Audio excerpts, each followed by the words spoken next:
का करावं या संदर्भामध्ये आपण अनेक वेळा विवेचन केलेलं आहे, चिंतन केलेलं आहे. सद्गतीच्या प्राप्तीकरता, दुःखाच्या निवृत्तीकरता, पुरुषार्थाच्या प्राप्तीकरता, बंधनातून मुक्त होण्याकरता, दिव्य दृष्टी प्राप्त करण्याकरता आणि अंधकारातून मुक्त होण्याकरता, हृदयामध्ये भगवंताच्या बद्दल आस्था निर्माण होण्याकरता आणि हृदयातून काम क्रोधादी निघून जाण्याकरता जी विधी केली जाते तिला पारायण असं म्हणतात. हे पारायण कोणत्या ना कोणत्या तरी आयनामध्ये होत असतं, म्हणून त्याला पार आयन, आयन या शब्दाचा अर्थ होतो एक आयन 6 महिन्याचं असतं. दक्षिण आयन आणि उत्तर आयन असे आयनाचे 2 प्रकार आहेत. आता तुम्ही जे पारायण करत आहात, दक्षिण आयनामध्ये करत आहात की उत्तर आयनामध्ये करत आहात? आयन बदलण्याची तिथी कोणती? येणाऱ्या जानेवारी महिन्यामध्ये मकर संक्रांती येते, मकर संक्रांती. आणि त्या दिवशी मकर संक्रांती या शब्दाचा अर्थ असा होतो सूर्य मकर राशीमध्ये गेला अथवा सूर्य मकर राशीमध्ये जाण्याचा दिवस जो असतो त्याला मकर संक्रांती असं म्हणायचं. आपण काय म्हणतो? तिळगुळ वाटण्याचा दिवस.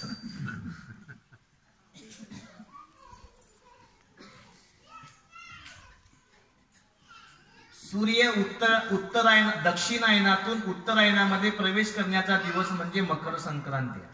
आणि आज आपलं पारायण जे संपन्न होतंय ते दक्षिण आयनामध्ये संपन्न होतं. कोणत्या आयनामध्ये? दक्षिण आयनामध्ये. आयन शब्दाचा अर्थ असा होतो. आता आयन शब्दाच्या अलीकडे शब्द आहे पार. पार हा शब्द असा आहे, पर शब्द आहे, पर.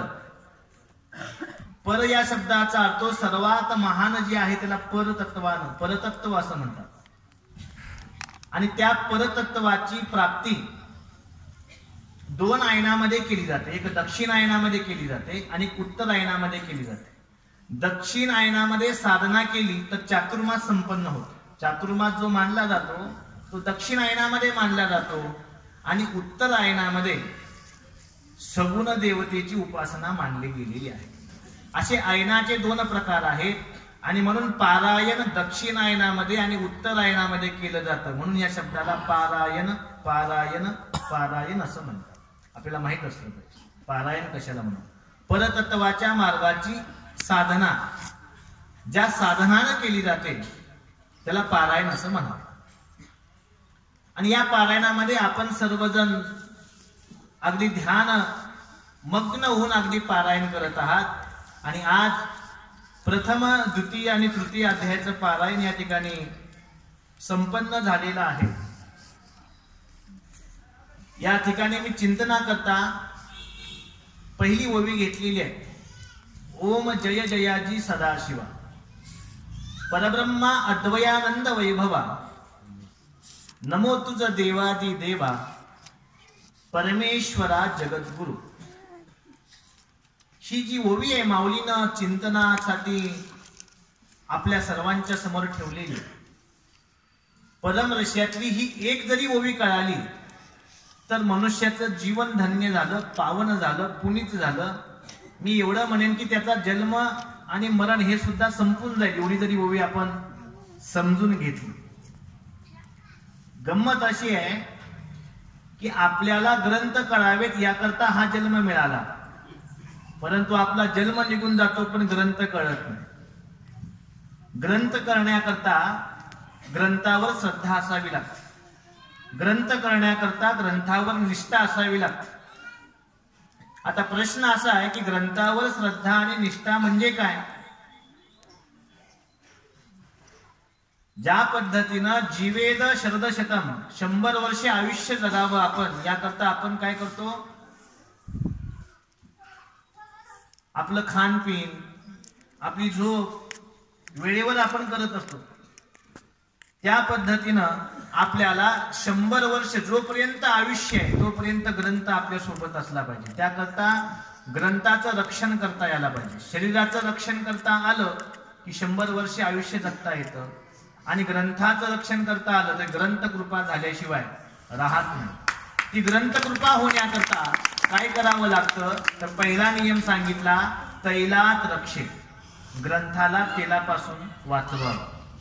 नेमकं आरती करताना आरतीमध्ये आपण पोट बुडवतो तेलामध्ये, ते कुठं पुसतो?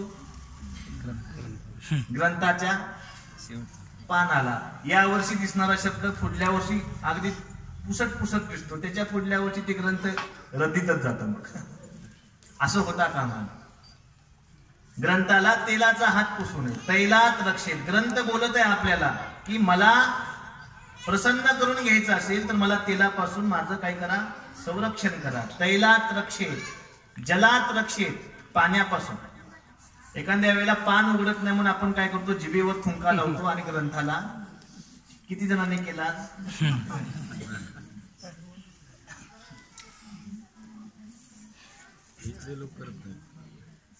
चांगली गोष्ट आहे.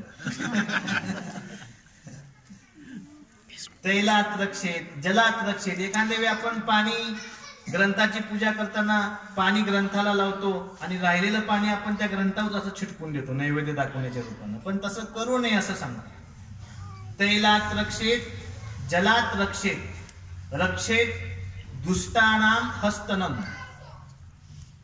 दुष्ट व्यक्तीच्या हाती ग्रंथ गेला नाही पाहिजे. दुष्ट व्यक्तीच्या हाती ग्रंथ गेला तर ती ग्रंथ उपयोगी येत नाही असं सांगितलेलं. म्हणून या 3 गोष्टीपासून ग्रंथाचं रक्षण झालं तर ती ग्रंथ कृपा झाल्याशिवाय आपल्यावर राहत नाही. ही झाली ग्रंथ कृपा. आणि ही ग्रंथ कृपा प्राप्त करण्याकरता आपण ग्रंथाची पूजा करत असतो, ग्रंथाचं पारायण करत असतो, ग्रंथाचं चिंतन करत असतो, ग्रंथाचं मनन करत असतो, नवे नवे किंबहुना ग्रंथाचं आपण निदिध्यासन करत असतो. एक वस्तू प्राप्त करायची असेल तर 3 गोष्टी अत्यंत महत्वाच्या आहेत. वस्तू सहज प्राप्त होत नाही. आपल्याला काय वाटतं? आपण हात समोर करावा आणि देवानं ते हातावर द्यावं. पण देव एवढा सोपा नाही की देवाला आपण मागावं, देवानं आपल्या हातावर ठेवावं. त्याच्याकरता आपल्यामध्ये या 3 पात्रता नितांत गरजेचे आहेत. ग्रंथ वाचत असताना, देवासमोर जात असताना, गुरु समोर जात असताना, अथवा आपली कुलदेवता असेल, स्थानदेवता असेल, ग्रामदेवता असेल, या सर्वांच्या समोर जात असताना आपल्याजवळ 3 गोष्टी आहेत की नाही हे तपासावं. आणि त्या असतील तर आपलं काम झाल्याशिवाय राहत नाही. लक्षात ठेवा. त्या 3 गोष्टी कोणत्या आहेत? तर माऊलींनी सांगितलेल्या आहे की श्रवण मनन निदिध्यासे साक्षात वस्तू भेटे विश्वासे. संत सांगतात तुम्ही विश्वास ठेवा. आम्ही विश्वास ठेवलाय कशावर? श्रवणावर, मननावर आणि निदिध्यासनावर. ह्या 3 गोष्टी तुमच्या जवळ असतील तर तुम्हाला भेटणार काय?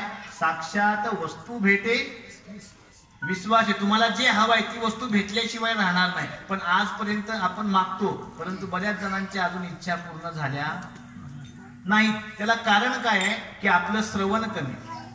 बऱ्याच जणांचं श्रवण चांगलं आहे पण मनन नाही. बऱ्याच जणांचं श्रवण चांगलं आहे, मनन चांगलं आहे, परंतु निदिध्यासन नाही. परंतु प्रत्येक व्यक्तीचं श्रवण पाहिजे, मनन पाहिजे, निदिध्यासन पाहिजे. या 3 वस्तू जर आपल्या अंतःकरणामध्ये, आपल्या बुद्धीमध्ये जागृत असतील तर आपल्याला आपली वस्तू भेटल्याशिवाय राहत नाही. आता श्रवण म्हणजे काय?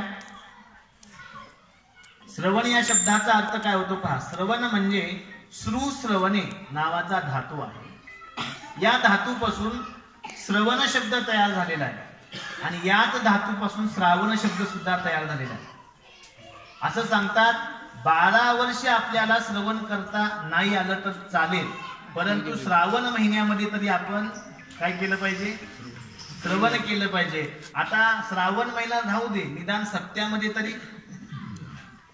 7 दिवसात तरी मंडपात यायला पाहिजे. पण आमचे फक्त पंक्तीलाच येतात असं होऊन 7 दिवस तरी आपण प्रत्येक चिंतनामध्ये आलो पाहिजे. श्रवण या शब्दाचा अर्थ असा सांगितलेला आहे, नवविधा भक्तीमधील एक भक्ती म्हणजे श्रवण भक्ती आहे. नवविधा भक्ती सांगितली, श्रवणम कीर्तनम शंभो, स्मरणम पादसेवनम, अर्चनम कीर्तनम दास्यम, सख्यम आत्मनिवेदनम. या नवविधा भक्तीमध्ये श्रवण ही अत्यंत श्रेष्ठ भक्ती आहे. आणि या भक्तीच्या माध्यमातून आपण धर्म, अर्थ, काम आणि मोक्ष रूपी फळांची प्राप्ती करू शकतो. आज सर्वांना धर्म, अर्थ, काम, मोक्ष पाहिजे, परंतु मधल्या मार्गाने पाहिजे. सरळ मार्गाने कुणालाच नको आहे, मधल्या मार्गाने पाहिजे. मधल्या मार्गाने हे प्राप्त करता येत नाही. यदा कदाचित मधल्या मार्गाने पाप प्राप्त करता येतं, परंतु पुण्य प्राप्त करता येत नाही. आणि म्हणून पुण्य प्राप्त करायचं असेल तर श्रवण भक्ती करावी लागणार आहे. आजपासून शिवकीर्तन, शिवप्रवचन, शिवपारायण या ठिकाणी संपन्न होणार आहे. ते फक्त श्रवण जरी केलं आपण तरी आपल्या जीवनाचा उद्धार झाल्याशिवाय राहत नाहीत. याला म्हणायचं श्रवण, श्रवण, श्रवण. श्रवण कसं असावं या संदर्भामध्ये कथा सांगितली जाते. एक दुकानदार आपल्या दुकानामध्ये बाहुल्या विकत आहे आणि एक ग्राहक त्या बाहुल्या विकत घेण्याकरता येतो आणि किंमत विचारतो, या बाहुलीची किंमत काय. तर तो सांगतो, ही बाहुली घेतली तर ही 5 रुपयाची आहे, दुसऱ्या रखान्यातील घेतली तर 10 रुपयाची आहे, तिसऱ्या रखान्यातील घेतली तर ती 15 रुपयाची आहे. ग्राहक विचार करतो, बाहुली आकारानं, बाहुली रुंदीनं, उंचीनं, रंगानं एकसारखी आहे, पण किमतीनं का भिन्न आहे असा प्रश्न विचारल्यावर दुकानदार सांगतो, बाहुली आकारानं, रंगानं आणि उंचीनं जरी एकसारखी असली तर ह्याच्यामध्ये एक गूढ रहस्य दडलेलं आहे. ते रहस्य कोणतं आहे तर सांगतात की जी 5 रुपयाची बाहुली आहे तिच्या कानात पाणी टाकले की दुसऱ्या कानातून येतं म्हणजे. त्याला आपल्या मराठीमध्ये एक म्हण म्हणतात, नळी फुंकली सोनाराने आणि इकडून तिकडे जायेवार. अशा काही बाहुली असतात. बारसगाव मध्ये नसतील, चांगली गोष्ट आहे. अशा काय बाहुली असतात. दुसरी बाहुली कशी आहे पहा, तिची किंमत 10 रुपये आहे की तिच्या कानात पाणी टाकलं की ती तोंडातून बाहेर येते. ही 2 नंबरची, हिची किंमत 10 रुपये आहे. आणि तिसरी बाहुली अशी आहे की तिच्या कानात पाणी टाकलं की ते पोटामध्ये जात आणि म्हणून तिची किंमत काय आहे 15 रुपये. आता या येणाऱ्या 7 दिवसामध्ये 8 दिवसामध्ये काही जण फक्त या कानानं ऐकणार, या कानानं किंमत आपली किती झाली पहा. काही जण काय करणार, कानानं ऐकणार, घरामध्ये जाऊन तोंडानं बोलणार आणि सोडून देणार. काही जण काय करणार, कानानं ऐकणार आणि ते हृदयामध्ये आपल्या साठवणार आणि त्याचं मनन आणि निधिध्यासन करणार आणि त्या पद्धतीनं आपला आचार विचार करणार. त्याची किंमत आहे 15. त्याला काय म्हणतात, उत्तम अधिकारी. एक अधम अधिकारी आहे, त्याची किंमत 5 रुपये. एक मध्यम अधिकारी आहे, त्याची किंमत 10 रुपये. आणि एक उत्तम अधिकारी आहे, तिची किंमत आहे 15 रुपये. पारायणाच्या माध्यमातून, अखंड शिवनाम यज्ञाच्या माध्यमातून आपल्याला उत्तम अधिकारी बनायचं. अधम आणि मध्यम अधिकारी बनण्याकरता पारायण, शिवकीर्तन, शिवपाठ इत्यादी नाहीये. आणि मग उत्तम अधिकारी बनण्याकरता काय करावं तर आपल्याला उत्तम श्रवण करावं लागणार आहे. असे उत्तम वक्ते या यज्ञाच्या निमित्तानं आपल्या गावामध्ये येणार आहेत आणि त्यांचं आपण श्रवण केलं तर निश्चित आपल्याला जी इष्ट वस्तू आहे ती वस्तू भेटल्याशिवाय राहणार नाही. आता वस्तू 2 प्रकारच्या असतात पहा. एक वस्तू अनित्य वस्तू आहे आणि एक वस्तू नित्य वस्तू आहे. आता जगामध्ये अनित्य कशाला म्हणावं आणि जगामध्ये नित्य कशाला म्हणावं हे कळण्याकरता काय असावं लागतं,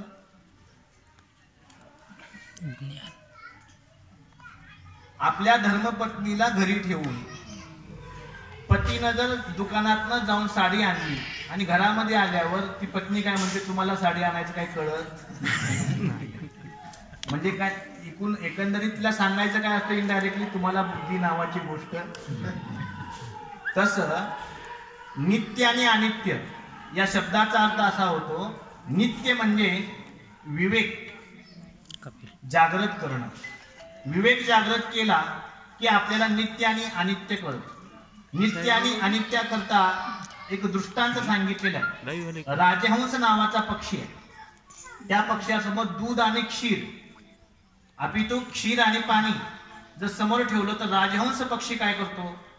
फक्त दुधाचं सेवन करतो. कारण त्याच्या ठिकाणी विवेक आहे, काय पिलं पाहिजे. आपल्याला काय पिलं पाहिजे याचा विवेक नाही, म्हणून आपण काही पितो कशाही निमित्तानं. त्याला काही भरोसा नाही, कारण आपण अविवेकशील व्यक्ती आहोत. आणि अविवेकशील व्यक्ती किती जरी पारायण केलं तर त्याच्यामध्ये काय बदल, म्हणजे काय सांगतात, पालत्या घागरीवर किती जरी पाणी घातलं तर काय फरक होणार आहे का? होणार नाही. म्हणून आपण अविवेकशील नाही, आपण कोण आहोत? विवेकशील पुरुष आहोत.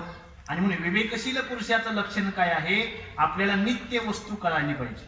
आता आपण काय म्हणतो, आपलं शरीर नित्य आहे की अनित्य आहे? आपलं जे शरीर आहे ते नित्य आहे की अनित्य आहे? आपलं शरीर अनित्य आहे, नित्य नाही. आपलं शरीर जर नित्य असतं तर हे मेलच नसतं, आहे की नाही? मरण नावाची गोष्ट आपल्याला आलीच नसती. पण आपल्याला मरण येतंय याचा अर्थ शरीर काय आहे? अनित्य आहे. आणि शरीरामध्ये 6 प्रकारचे विकार आहेत. अस्ति, जायते, वर्धते, विप्रणमते, अपक्षीयते आणि विनश्यती. आणि म्हणून शरीर हे जाणार आहे. परंतु या ठिकाणी आपल्याला सावध केलेलं आहे. शरीर जरी जाणार असलं तर शरीर हे साधन आहे, त्याला चांगलं ठेवावं लागतं. अनित्य म्हणून याच्याकडे दुर्लक्ष करून चालत नाही. म्हणून एका ठिकाणी संत म्हणतात, शरीर उत्तम चांगले, शरीर सुखाचे घोसले, शरीर साध्य केले ईश्वर. शरीराच्या माध्यमातूनच ईश्वराला प्राप्त करता येतं, कारण हे साधन आहे. आणि म्हणून या साधनाला चांगलं ठेवण्याकरता आपल्याला काय खाल्लं पाहिजे आणि काय खाल्लं नाही पाहिजे याचा विवेक जागृत करावा लागतो. आणि हा विवेक जागृत करण्याकरता भगवान विश्वेश्वराच्या, लिंगैक्याचार्य दिगंबर शिवाचार्यांच्या, त्याचबरोबर आपले लंगोटिया महाराजांच्या पवित्र आशीर्वादाची गरज आहे. आणि तो आशीर्वाद आपल्याला प्राप्त झाला की नवल होतं. आणि त्या नवलाला जय जयाजी असं म्हणतात. जय जयाजी. आता आपण ओवीच्या चिंतनावर आहोत. जय जयाजी सदाशिवा सांगितले. जय जयाजी या शब्दाचा अर्थ असा होतो, जय आणि जय असे 2 शब्द वापरले. पहिला जय म्हणजे मंगलवाचक आहे आणि दुसरा जय म्हणजे आपल्याला ईश्वरवाचक आहे. मंगलवाचक जे काय, आपल्या प्रत्येकाच्या जीवनामध्ये मंगल व्हावं असं कुणाला वाटत नाही. कुणाला माझ्या जीवनाचं अमंगल व्हावं असं वाटतंय का? माझ्या परिवाराचं अमंगल व्हावं असं वाटतंय का? माझ्या गावाचं अमंगल व्हावं असं वाटतंय का? माझ्या तालुक्याचं अमंगल व्हावं असं वाटतंय का? माझ्या जिल्ह्याचं अमंगल व्हावं असं वाटतंय का? किंबहुना माझ्या राज्याचं, देशाचं अमंगल व्हावं असं कुणाला वाटत नाही. काय वाटतं आपल्याला? आपल्या सर्वांचं काय व्हायला पाहिजे? मंगल झालं पाहिजे. मग मंगल होण्याकरता तोंडातून जय शब्द यायला पाहिजे. तोंडातून जय शब्द येणं म्हणजे मंगल येणं. म्हणजे मंगल या शब्दाचा अर्थ होतो मंगल किती प्रकारचे हे लक्षात यायला पाहिजे. एका कीर्तनात गेलो मी आणि त्या ठिकाणी मंगल मंगल म्हणालो. मंगल म्हणजे तुम्हाला माहित आहे का, एक माता उठली, माझं नाव मंगल आहे. ती मंगल नाही बरं का आपल्याला घ्यायची. या ठिकाणी मंगल या शब्दाचा अर्थ आहे सुखत्वाची प्राप्ती. मंगल या शब्दाचा अर्थ आहे आनंदाची प्राप्ती. मंगल या शब्दाचा अर्थ आहे ज्ञानाची प्राप्ती. मंगल या शब्दाचा अर्थ असा आहे की जीवनामध्ये सूर्योदयाची प्राप्ती. मंगल त्याला म्हणतात. आणि ते मंगल धर्मशास्त्रामध्ये 3 प्रकारचं सांगितलेलं आहे. पहिलं मंगल आहे नमस्कारात्मक मंगल, आशीर्वादात्मक मंगल आणि वस्तू निर्देशात्मक मंगल. अशी मंगलाचे 3 प्रकार आहेत. आणि हे 3 प्रकार कुठं करावेत? नमस्कार कुठं करावा?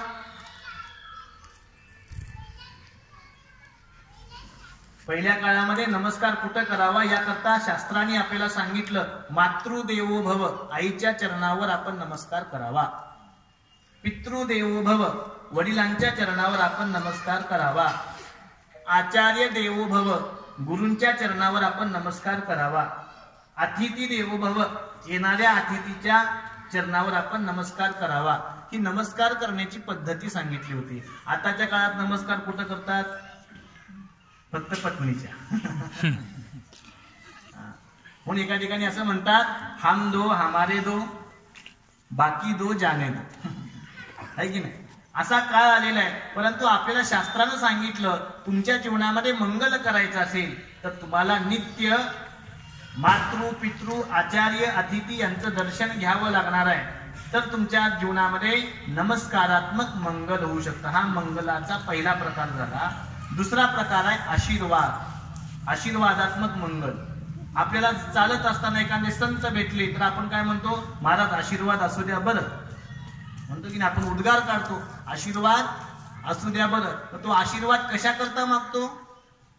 मी अपूर्ण आहे, माझ्या बुद्धीमध्ये अविवेक आहे, माझ्या जीवनामध्ये अंधकार आहे, मी धनानं पदानं वैभवानं संततीनं अधुरा आहे. या सर्व वस्तू मला प्राप्त व्हाव्यात याकरता ज्याची मागणी केली जाते त्या मागणीला आशीर्वादात्मक मंगल असं म्हणतात.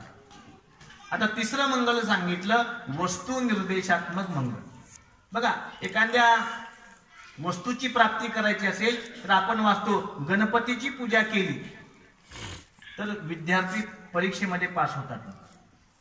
म्हणून विद्यार्थी काय करतात? संकष्टी करतात पहा. आणि संकष्टीच्या दिवशी काय करतात? गणपतीला जाऊन गणपती रूपी जी वस्तू आहे त्या वस्तूला हराई वाहतात. चंद्रोदयापर्यंत अन्न पाणी खात नाहीत, पीत नाहीत. चंद्रोदय झाला की मग संकष्टी सोडतात. आणि त्या माध्यमातून जी मागणी मागितली जाते त्या मागणीला कोणतं मंगल म्हणतात? वस्तू निर्देशात्मक मंगल. असे मंगलाचे 3 प्रकार आहेत. मी कशासाठी सांगितलं हे? आपण जय जयाजी सदाशिवा या शब्दाचा अर्थ पाहत आहोत. त्याच्यामध्ये पहिला जय जो शब्द आहे तो मंगलवाचक आहे आणि दुसरा जय शब्द जो आहे तो काय आहे? ज्ञानवाचक आहे. हे मंगल झालं. जसं सूर्योदय झाला की अंधाराला जा म्हणून सांगण्याची गरज नाही. सूर्योदय झाल्यावर अंधार राहतो का? राहत नाही. तसं पहिला जय हे मंगल झालं की मनुष्याच्या जीवनामध्ये ज्ञान आल्याशिवाय राहत नाही. परंतु ज्ञान येण्याकरता आपल्याला पहिल्या मंगलाची गरज आहे. आणि जिथं नमस्कार, आशीर्वाद आणि वस्तू निर्देश मंगल आहे त्या ठिकाणी नम्रता असल्याशिवाय राहत नाही. नम्रता निर्माण होते ह्या 3 गोष्टीनं. आज आपण म्हणतो काय नाही हो, गावातल्या अमुक माणसाचं पोरग लेस ताट आहे. कशामुळं? त्याला कुठं हे मंगलच त्याच्या जीवनामध्ये माहिती. आणि ते मंगल आलं की नम्रता प्राप्त होते. आणि नम्रता प्राप्त झाली की काय परिणाम होतो? संत सांगतात, नम्र झाला सर्वाभूती भाषे शिवाची विभूती. शिवत्वाची प्राप्ती करायची असेल, आपल्याला आनंदाची प्राप्ती करायची असेल, आपल्याला पूर्ण पदाची प्राप्ती करायची असेल, आपल्या मनातल्या आकांक्षा पूर्ण करायच्या असतील तर तुम्हाला नम्र झाला सर्वाभूती. प्रत्येकाच्या समोर आपण नम्रतेनं राहिलो पाहिजे. आज आपल्यामध्ये नम्रता आहे का? आपल्यामध्ये आज नम्रता याचा अभाव आहे. तो नम्र व्हायला पाहिजे. याच्या संदर्भात एक उदाहरण सांगितलेलं आहे. गावामध्ये नदी आहे, नदीला खूप पूर आलेला आहे, पाणी वाढलेलं आहे आणि त्या पुरामुळे झाडं वाहून जात आहेत, जनावरं वाहून जात आहेत, घरे वाहून जात आहेत, माणसं वाहून जात आहेत. अपितू अखंड नुकसान होत आहे. पूर येऊन गेला, सगळं वाहून गेलं, परंतु एकच वस्तू वाहून गेली नाही बघा. तिचं नाव आहे लव्हाळ. ते का वाहिलं नाही? ते का वाहून गेलं नाही? ते नम्र झालं. पाणी ज्या दिशेनं वाहतंय त्या दिशेनं ते नमतं झालं, त्याच्यामुळे ते वाहून गेलं नाही. आपण लाटण्यासारखं टाईट वाढलं, मोडील पण वाकणार असतात. असे बरेच मोडतात परंतु वाकत नाही. आणि म्हणून काय होतं? ते जीवन सत्यानाश होतं. आणि म्हणून नम्र झालो पाहिजे. नम्र झालो की नम्रता हा ज्ञानाचा पहिली पायरी आहे. आणि ती नम्रता आली की त्या नम्रतेला दुसऱ्या जय शब्दातून सांगितलं आहे, जय जयाजी सदाशिवा. आता सदाशिव शब्दाचा अर्थ काय पहा. या ठिकाणी सदाशिवा, सद या शब्दाचा अर्थ होतो भगवान शंकर. या शब्दाचा अर्थ काय होतो? सद. आणि शिवा, शिव नाही बरं का, शिवा शब्द वापरलाय ठिकाणी. शिवा म्हणजे माता पार्वती. सदाशिवा या एका शब्दातून पार्वतीचाही उल्लेख केला आणि भगवान शंकराचाही उल्लेख केला. आता पार्वती कुणाला म्हणावं आणि शंकर कुणाला म्हणावं या संदर्भामध्ये थोडं आपण चिंतन करूया. पार्वती कुणाला म्हणावं आणि शंकर कुणाला म्हणावं याचं चिंतन कालिदासाने खूप सुंदर पद्धतीने सांगितलेलं आहे. कालिदास एका ठिकाणी म्हणतात की वागर्ता विव संपृक्त वागर्त प्रतिपत्तये जगतक पितरो वंदे पार्वती परमेश्वरो पार्वती परमेश्वरो. पार्वती आणि परमेश्वर कसे वागर्ता विव संपृक्त. आपण तोंडातून जे शब्द काढतो ते शब्द कसे असावेत, अर्थपूर्ण शब्द असावेत. त्या शब्दामध्ये काहीतरी अर्थ असावा. ज्या पद्धतीनं शब्द आणि अर्थ वेगळे नाही, फुल आणि फुलातील गंध वेगळा नाही, सूर्य आणि सूर्याचा प्रकाश वेगळा नाही, त्या पद्धतीनं पार्वती आणि शंकर हे एकमेकापासून कधीच वेगळे नाहीत.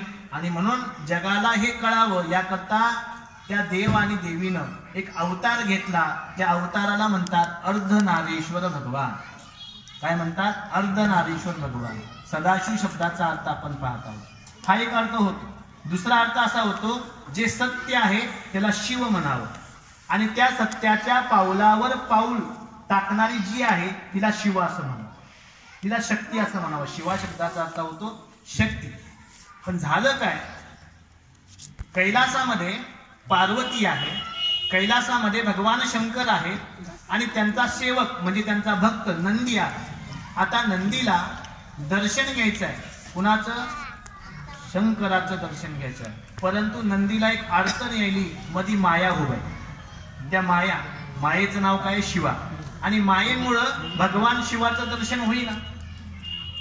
भगवान शंकर कैलास पर्वतामध्ये विहार करत आहेत, विचरण करत आहेत आणि भगवान शंकराच्या पावलावर पाऊल कोण टाकत आहे? माया टाकत आहे.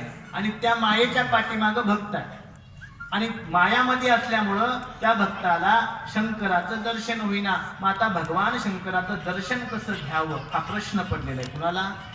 नंदीला प्रश्न पडलेला आहे. मग आता कसं दर्शन घ्यावं?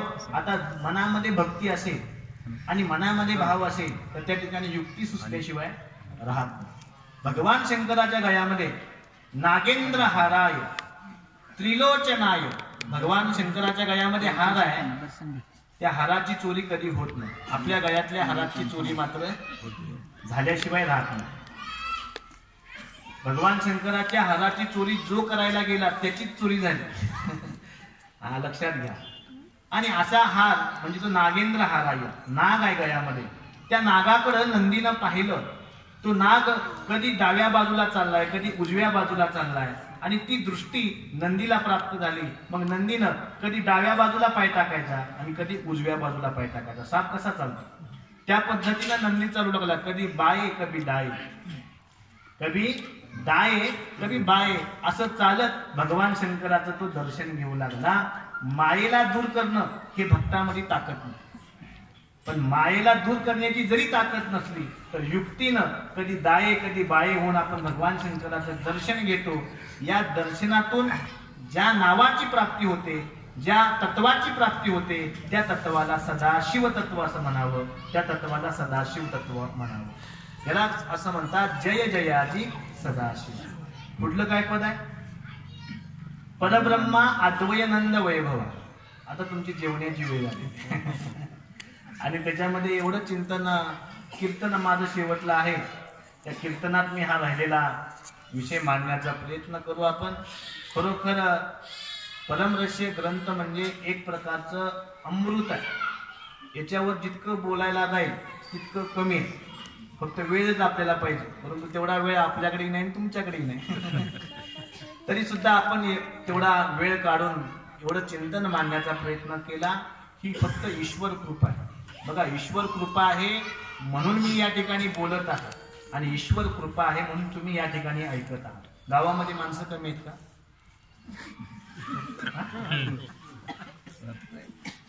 गावामध्ये माणसं कमी आहेत? खूप आहेत माणसं. परंतु मंडपामध्ये यायला सुद्धा ती ईश्वर कृपा लागते. कुणालाही मिळत नाही मंडपामध्ये बसण्याचं भाग्य. त्याच्याकरता सुद्धा पूर्वजन्मीचं संचित लागतं, पूर्वजन्मीचं पुण्य लागतं. त्यावेळी हे सर्व भेटत असतं. हे तुम्ही बसलाय म्हणजे तुम्हाला कोणतरी म्हणत असेल त्यांना काय काम नाहीत म्हणून बसले. असे म्हणणाऱ्यांना लय काम आहेत का? म्हणून ही ईश्वरीय शिदोरी आहे आणि ही शिदोरी मागील 42 कुळाचा आणि येणाऱ्या 42 कुळांचा उद्धार करत असते. मी अशी बरीच लोक पाहिलेले की बाबा त्यांचे आई वडील सदैव धार्मिक असल्यामुळे त्यांची मुलं उत्तुंग अशी ज्ञान आणि विज्ञानाच्या शिखरावर पोचलेले आणि म्हणून ग्रंथ म्हणजे आपल्याला अंधश्रद्धा शिकवत नाही. ग्रंथ म्हणजे आपल्याला एक धर्मदृष्टी देतात, ग्रंथ आपल्याला ज्ञानदृष्टी देतात, ग्रंथ आपल्याला अलौकिक तत्वाची प्राप्ती करून देतात आणि म्हणून ग्रंथाचं वाचन झालं पाहिजे. आणि म्हणून म्हणतात जय जयाजी सदाशिवा परब्रह्मा अद्वयानंद वैभव. परब्रह्म तत्वाची प्राप्ती झाली पाहिजे. परब्रह्म म्हणजे भगवान शिवाचं वर्णन परब्रह्म या शब्दातून केलेलं आहे. आता भगवान शिव कसा आहे तर सांगतात एक एव शिव साक्षात चिदानंदमयो विभू निर्विकल्पो निराकारो निर्गुणो निष्प्रपंचकः. असा हा भगवान शिव आहे. या श्लोकावर आपण शेवटच्या दिवशी आपण चिंतन करू. आजचे अन्नदाते यांना अनंत अनंत मंगल आशीर्वाद. खूप सुंदर पद्धतीने आपण पारायण करत आहात. पारायणला बसलेल्या सर्व भाविकांना सुद्धा अनंत अनंत मंगल आशीर्वाद. पारायण ऐकणाऱ्यांचं सुद्धा कौतुक करावं लागतं. बरोबर आहे. बोलणं मोठी गोष्ट नाही, ऐकणं सर्वात मोठी गोष्ट आहे. बरोबर आहे की नाही. बोलायला कुणीही बोलू शकतं पण ऐकायचीच मोठी ताकद असायला पाहिजे. म्हणून एका ठिकाणी असं सांगतात की वक्ता अथवा श्रोता. श्रोता कसा असावा तर उदाहरण सांगतात, श्रोता हा चाळणीसारखा असावा की श्रोता हा सुपासारखा असावा. श्रोता बर का, श्रोता म्हणत नाही. श्रोता म्हणजे झोपणारा आणि श्रोता म्हणजे ऐकणारा. लक्षात घ्या, अर्थ स्पष्ट झाला पाहिजे. श्रोता म्हणजे ऐकणारा. तो ऐकणारा कसा असावा, चाळणीसारखा असावा की सुपासारखा असावा. तुम्ही म्हणाल सुपासारखा असावा की चाळणीसारखा असावा. कुणी म्हणलं चाळणीसारखा असावा. चाळणीसारखा म्हणजे काय, चाळणीमध्ये कितीतरी पाणी घातलं तर चाळण काय पाणी धरते का, धरत नाही. तसं चाळणीसारखा श्रोता नसावा. श्रोता कसा असावा, सुपासारखा असावा. सूप म्हणजे काय, धारण तर सगळंच करतं परंतु सुपाला पाकडलं तर त्यातलं जे अवाच्य आहे, घाण आहे, फेकून देणार आहे, टाकाऊ आहे, ते सूप काय करतं, बाहेर फेकून देतं. आणि जे ग्राह्य आहे, चांगलं आहे, ते सूप काय करतं, आपल्या पोटामध्ये ठेवतं. तसा श्रोता असावा. आणि असे श्रोते निर्माण झाले की मग काय होतं पहा, नाचू कीर्तनाच्या रंगी ज्ञानदीप लावू लगी. मग ज्ञानाचे दीप प्रज्वलित होतात आणि जिथं ज्ञानाचा दीप प्रज्वलित होतो त्या ठिकाणी जे तत्व निर्माण होतं त्याला परब्रह्म तत्व असं म्हणतात. आणि त्या परब्रह्म तत्वाची प्राप्ती अद्वयानंद वैभवा. अद्वयानंद वैभवा, अद्वैताशिवाय प्राप्ती नाही. आणि म्हणून आपल्या सिद्धांताला शिवाद्वैत सिद्धांत असं म्हणतात. अशा विविध प्रकारचं चिंतन या माध्यमातून मांडता येतं. एवढंच अभिष्ट चिंतन करतो. आणि या प्रसंगी अखंड शिवनाम सप्ताह समिती अगदी सुंदर नियोजन आपण सर्वांनी केलेलं आहे. त्याबद्दल अखंड शिवनाम सप्ताह कमिटीला अनंत अनंत मंगल आशीर्वाद देतो. गावातील समस्त भाविक सद्भक्तांनाही अनंत अनंत मंगल आशीर्वाद देतो. आजच्या अन्नदात्यांना मंगल आशीर्वाद. आणि ही माझी वाणी याच ठिकाणी पूर्णतेला नेतो. ओम शांती शांती शांती.